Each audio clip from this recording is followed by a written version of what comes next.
Welcome to Real Estate Investing Abundance, the show for busy, fulfilled professionals like you to learn how to develop financial independence built on solid, passive real estate investments. Now, here is your host, Dr. Alan Lomax.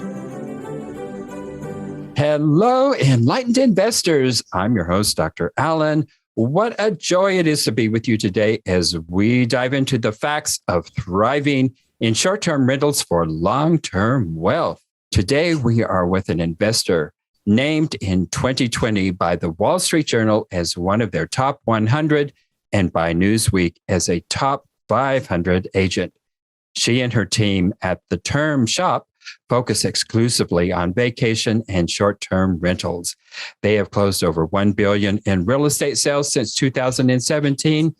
An investor herself with a portfolio of over 100 doors, our guest, Avery Carl, specializes in connecting investors with short-term rentals with the highest return on investment potential.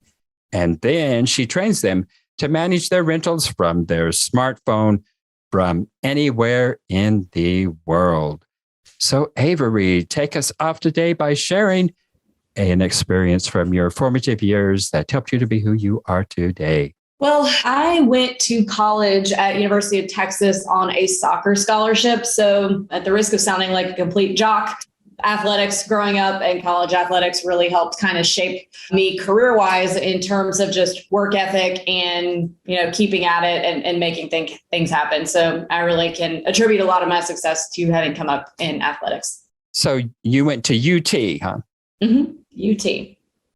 Well, I actually worked at Texas A&M, your arch rival. Right. So anyway, same stopping grounds.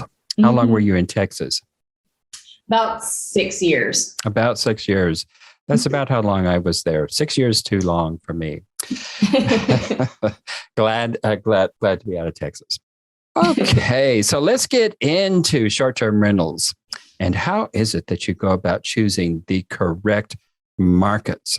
Okay, so short-term rentals or Airbnbs that's something that a lot of investors are getting into now. It's now kind of becoming a more established asset class and not just like a bunch of kids renting their couches to each other. A lot of older school investors are now accepting it as a true asset class and actually buying vacation rentals. So there are three types of markets that you can invest in short-term rentals. First one would be metro markets, so like Austin, Nashville, Los Angeles. The second would be the big, I call them fly-to vacation markets. So the big expensive vacations that people have to save all year to go on, like flying to Hawaii or flying to Aspen.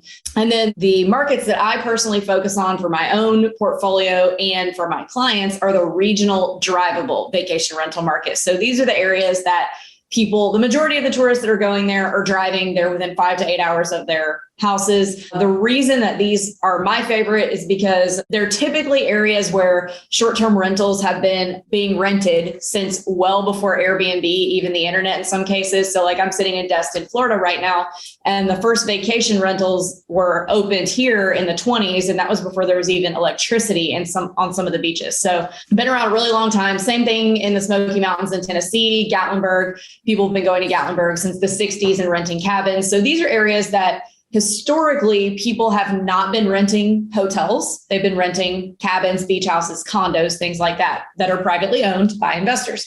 So those markets are typically the safest in terms of regulations because the battle for regulations happened decades ago.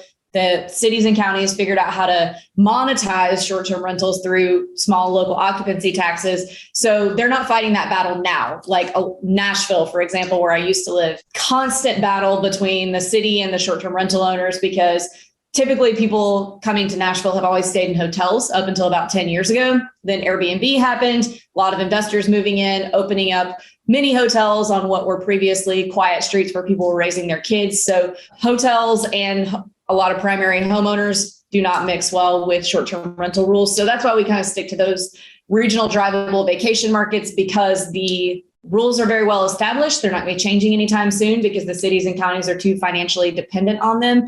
And then also they're accessible and affordable. So in a downturn, people can't afford to fly to Aspen, but they will drive to the Smoky Mountains. And then last year, when people didn't want to get sick with COVID, they didn't want to fly anywhere or go to any big metro markets, but they did want to get out of their houses. So they would drive their cars and stay in control of their own environment to places like this. So that's why I stick personally with the regional drivable vacation markets. Well, the difference between buying an Airbnb and a vacation rental investing, what's the difference there? You've mentioned both, and to me, they're the same. So what's the difference there? Right. So I consider just like an Airbnb or a short-term rental, really just anything in any market. Like you could buy the house next door to you and turn it into an Airbnb. A vacation rental is like in a true tourism dependent vacation market. So these are areas that are only people going on vacation. It's not people coming to work or anything like that. So the true vacation market rentals. Places like Gatlinburg. And so you're familiar with Highlands, North Carolina, mm-hmm. Highlands, Cashiers area. Well, mm-hmm. Do you consider that a true vacation rental spot, or is it kind of a mix?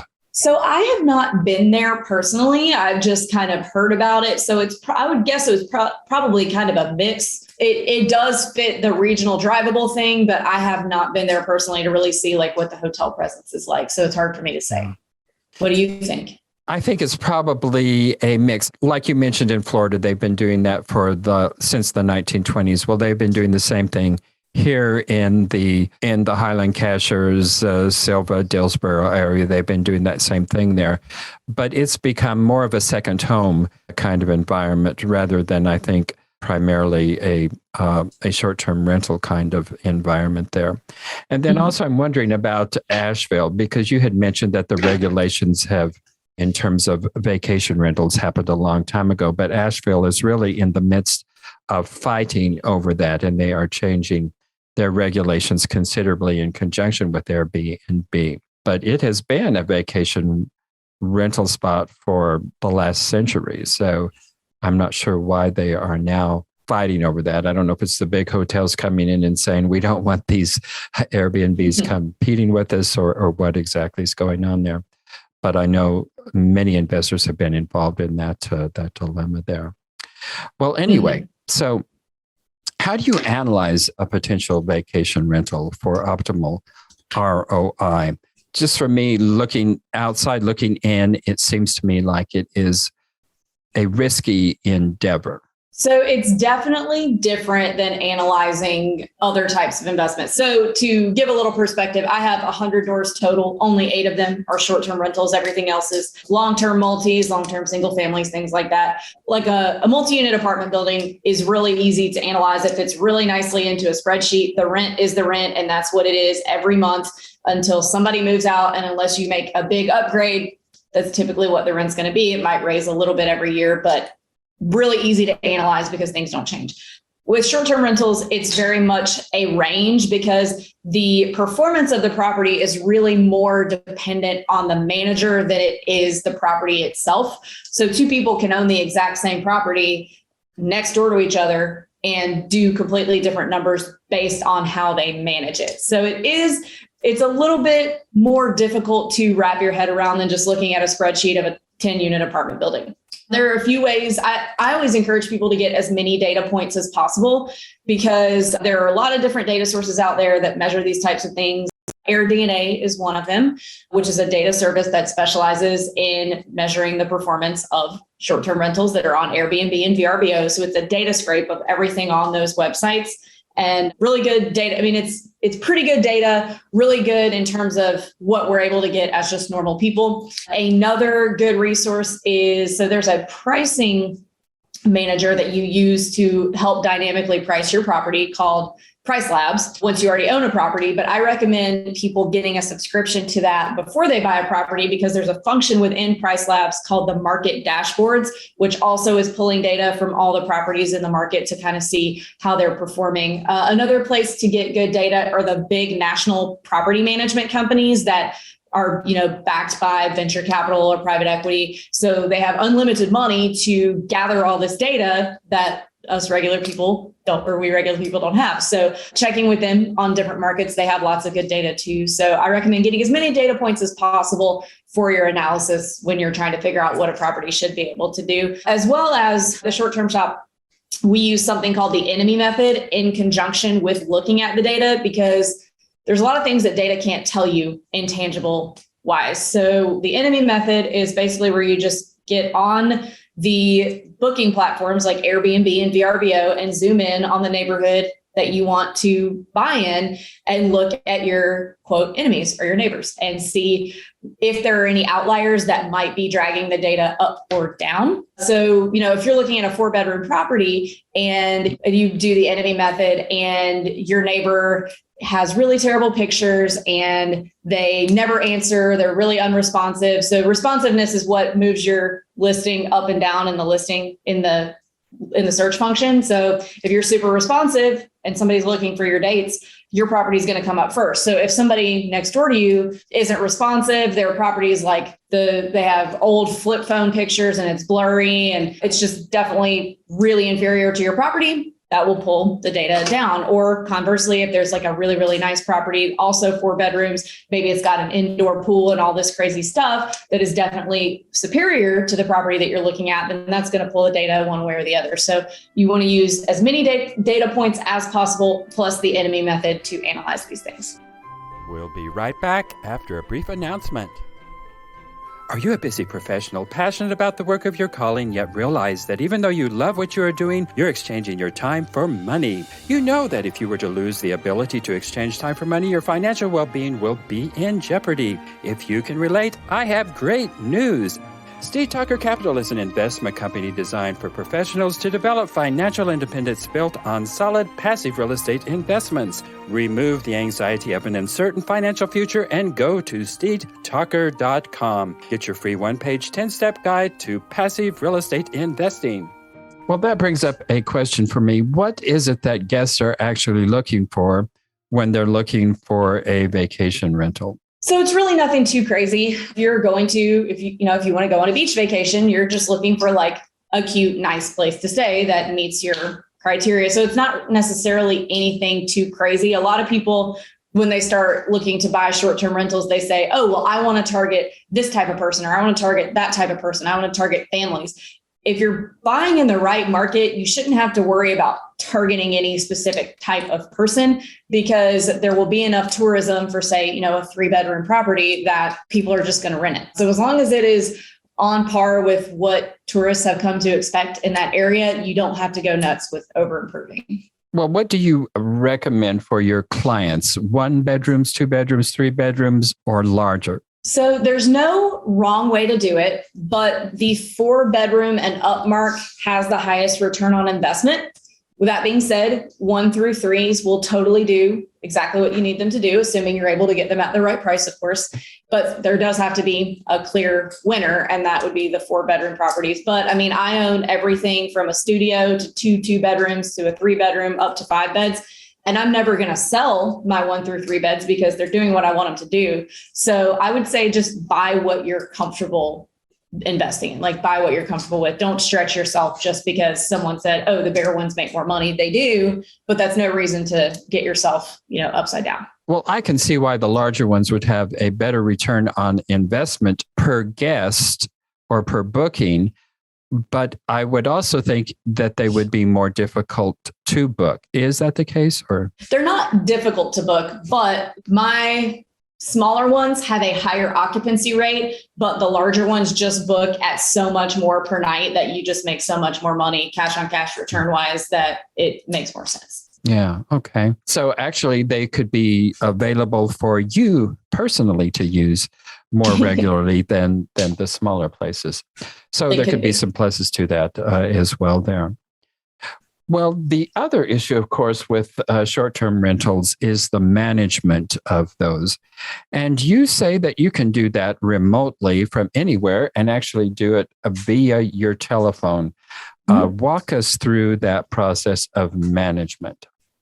Sure. So you can do it all right from your smartphone. You just need the Airbnb and VRBO apps, or if there are other platforms you want to use, that's fine too. And then you need just a few pieces of software. So the first one is a channel manager. So a channel manager, a piece of tech that brings together all of your listings on all of the platforms into one dashboard. So if you want to make an edit, it will automatically edit it on Airbnb and VRBO and wherever else you have it. It also automates a lot of the communication. So when somebody books, it auto sends them, instructions, or you can set it to send them whatever you want. We have it set to where we send a thank you for booking message a day before they check in. It sends them the directions, check-in instructions, Wi-Fi password, passcode to get in the door, all that. We have one that checks in on them like 2 days in, says, hey, how you doing? It's Luke and Avery. Welcome to our place. Hope you like it. Check out our favorite hike. You personalize it. And then we have another one that automatically sends the day before checkout with their checkout instructions. It also syncs with all calendar platforms so that your cleaner is automatically notified when somebody books so that you don't have to handle all that. It just automatically puts it on their Google Calendar or iCal or whatever they use.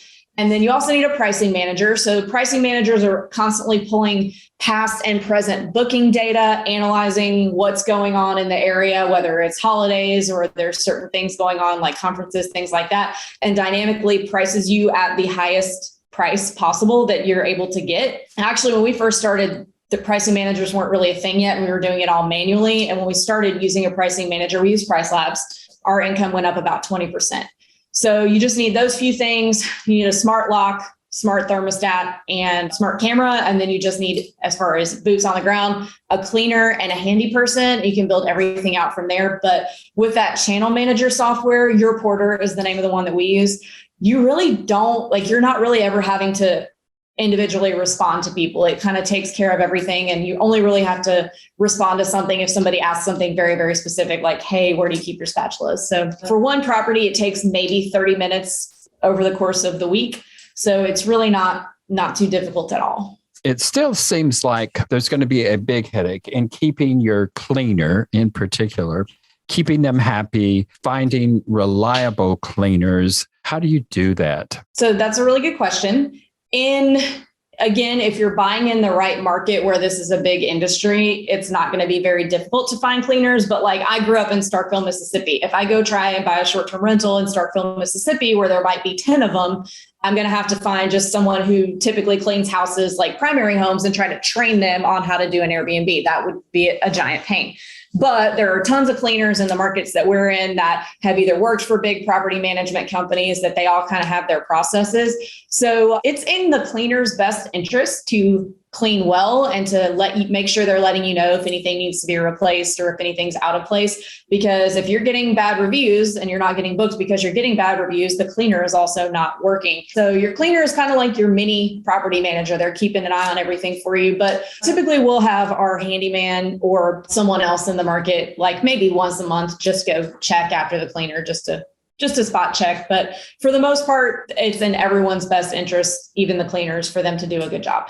And you're actually getting continuous feedback, I guess, from the guests.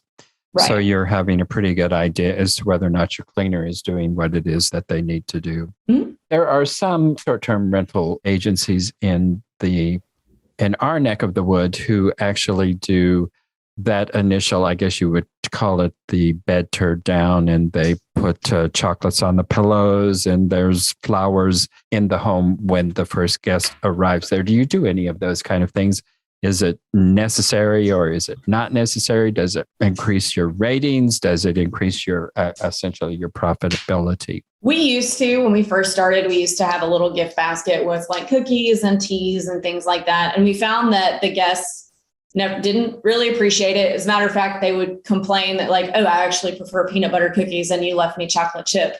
So we just stopped bothering with it, and it found that it hasn't affected anything whatsoever. Well, that is good to know, because that seemed like quite a pain to me. Yes.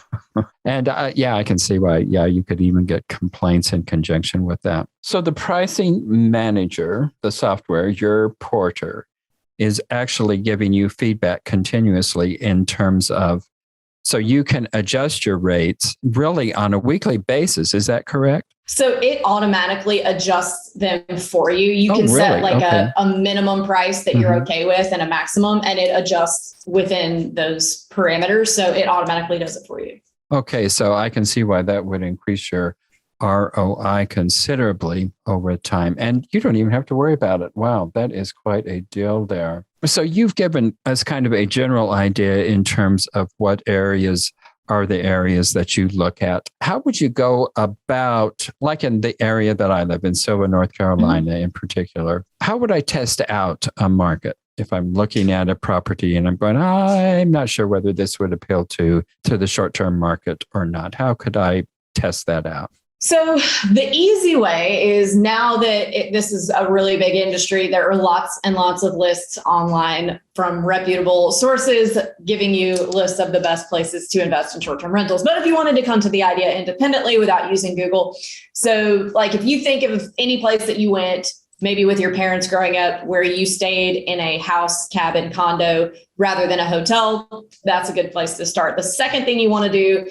is look at what the regulations are, because you don't want to buy something and then realize, I see people in Facebook groups all the time, not anybody that I know, just like random people. I saw one the other day who said, oh, hey, y'all, I bought a house in St. Augustine, didn't realize that I'm not allowed to Airbnb it. So I guess I'm going to do 30-day traveling nurse stays now. So you don't want to be that person. So check the regulations. That's the most important thing. If you're thinking like, oh yeah, I think I would like to own a place there, and I think it could probably do well at short-term rental. Where do I start? Start with the regulations for sure. And then start looking at all the data and see if it makes sense versus the purchase price that you're able to get it for. Well, Avery, you shared with us a great deal of information. It's been really informative. So tell our viewers and listeners how they can get in touch with you and learn more from you. Yeah, so you can get me at www.theshorttermshop.com or on Instagram at theshorttermshop. Okay. And you also have a Facebook presence, right? Yes. Okay. We do have a Facebook group called Short-Term Rental, Long-Term Wealth, which is the title. I keep forgetting that I wrote a book. Came out 2 weeks ago on Bigger Pockets Publishing. It's on Amazon. It is called Short-Term Rental, Long-Term Wealth.